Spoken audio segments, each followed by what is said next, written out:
Hello ಸ್ನೇಹಿತರೆ, ಎಲ್ಲರಿಗೂ ನಮಸ್ಕಾರ. ಕೆಸೆಟ್ ಪರೀಕ್ಷೆಗೆ ಆನ್ಲೈನ್ ಮೂಲಕ ಹೇಗೆ ಅರ್ಜಿ ಸಲ್ಲಿಸಬೇಕು, ಸಿಂಪಲ್ ಸ್ಟೆಪ್. ಈ ಒಂದು 4 ಸ್ಟೆಪ್ ಅನ್ನು ಫಾಲೋ ಮಾಡಿ ಸಾಕು, ಅರ್ಜಿಯನ್ನು ಬೇಗ ಸಲ್ಲಿಸಿ. ನೋಡಿ, ಇಲ್ಲಿ ಮೊದಲನೇದಾಗಿ ಕೆಇಎ ವೆಬ್ಸೈಟ್ಗೆ ಭೇಟಿ ನೀಡಿ ಇಲ್ಲಿ ಶೋ ಆಗ್ತಿರುವಂತಹ ಕೆಸೆಟ್ 2025 ಆನ್ಲೈನ್ ಅಪ್ಲಿಕೇಶನ್ ಲಿಂಕ್ ಅದನ್ನು ಕ್ಲಿಕ್ ಮಾಡಿದಾಗ ನಿಮಗೆ ಈ ರೀತಿಯಾದ ಒಂದು ಪ್ಯಾಟರ್ನ್ ಓಪನ್ ಆಗುತ್ತೆ. ಮೊದಲನೇ ಸ್ಟೆಪ್ ಅಲ್ಲಿ submission application for Karnataka state eligible test ಅದನ್ನು ಕ್ಲಿಕ್ ಮಾಡಿದಾಗ ನಿಮ್ಮ ನೇಮ್ ಟೈಪ್ ಮಾಡಿ, ನಿಮ್ಮ ಡೇಟ್ ಆಫ್ ಬರ್ತ್ ಹಾಗೆ ಆಧಾರ್ ಕಾರ್ಡ್ 4 ಡಿಜಿಟಲ್ ನಂಬರ್ ಅನ್ನ ಇಲ್ಲಿ ಟೈಪ್ ಮಾಡಿದ್ರೆ ಈ ರೀತಿಯಾಗಿ ಶೋ ಆಗುತ್ತೆ. ನಿಮ್ಮ ಆಧಾರ್ ಅಲ್ಲಿ ಏನು ಹೆಸರು ನಿಮ್ಮ ಡೇಟ್ ಆಫ್ ಬರ್ತ್ ಇದೆಯೋ ಅದೇ ಇಲ್ಲಿ ಹ್ಯಾಡ್ ಆಗಿರುತ್ತೆ. ನೋಡಿ, ಎಂಡಲ್ಲಿ ಎಂಟರ್ ಕ್ಯಾಪ್ಚರ್ 6 ನಂಬರ್ಸ್ ಅನ್ನ ಹ್ಯಾಸ್ ಇಟ್ ಈಸ್ ಟೈಪ್ ಮಾಡಿ ಇಲ್ಲಿ ಸೇವ್ ಚೇಂಜಸ್ ಅಂತ ಕೊಟ್ರೆ ನಿಮ್ಗೆ ಇಲ್ಲಿ ಫೈನಲ್ ಆಗಿ registered successfully and your application ID ಅಂತ ಇದೆ. ಸೊ ಇದನ್ನ ನೀವು ನೀಟಾಗಿ ನೋಟ್ ಮಾಡ್ಕೊಂಡ್ಬಿಡಿ, ಓಕೆನಾ. ನೆಕ್ಸ್ಟ್ ನೀವು ಇಲ್ಲಿ ತೋರಿಸ್ತಾ ಇರ್ತಕ್ಕಂಥ ಹೋಮ್ ಪೇಜ್ ಅನ್ನ ಕ್ಲಿಕ್ ಮಾಡಿ.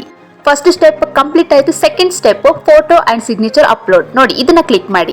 ನಿಮ್ಮ ಫೋಟೋ ಅಂಡ್ ಸಿಗ್ನೇಚರ್ 100 KB ಇದ್ದಲ್ಲಿ ನಿಮ್ಮ photo and signature upload success ಅಂತ ಬರುತ್ತೆ. ಹಾಗೆ ನೆಕ್ಸ್ಟ್ ಹೋಮ್ ಪೇಜ್ಗೆ ನೀವು ಬರಬೇಕಾಗುತ್ತೆ. ಯಾಕಂದ್ರೆ ಈಗ ಸಬ್ಮಿಟ್ ಅಪ್ಲಿಕೇಶನ್ ಆಯ್ತು, ಫೋಟೋ ಅಂಡ್ ಸಿಗ್ನೇಚರ್ ಆಯ್ತು. ಥರ್ಡ್ ಒನ್ ಬಂದು ಫೀಸ್ ಪೇಮೆಂಟ್. ನೀವು ಅದ್ರ ಮೇಲೆ ಕ್ಲಿಕ್ ಮಾಡಿ. ಸೇಮ್ ಪ್ರೋಸೆಸ್, ನಿಮ್ಮ application number, date of birth, month and year ಅನ್ನ ನೀವು ಟೈಪ್ ಮಾಡಿ ಸಬ್ಮಿಟ್ ಅಂತ ಕೊಟ್ರೆ ಪೇಮೆಂಟ್ ಮೋಡ್ ಇಲ್ಲಿ ಬಂದು net banking, debit card, credit card, UPI ಮುಖಾಂತರ ನೀವು ಫೀಸ್ ಪೇಮೆಂಟ್ ಮಾಡಬಹುದು. ಸ್ನೇಹಿತರೆ, ನಿಮ್ಮ ಫೀಸ್ ಪೇಮೆಂಟ್ ಎಲ್ಲ ಆದ್ಮೇಲೆ 4th ಸ್ಟೆಪ್ ಅಲ್ಲಿ ನಿಮ್ಮ ಫೀಸ್ ಪೇಮೆಂಟ್ ಆಗಿದೆ ಇಲ್ವೋ ಅಂತ ನೀಟಾಗಿ ಚೆಕ್ ಮಾಡ್ಕೋಬಹುದು.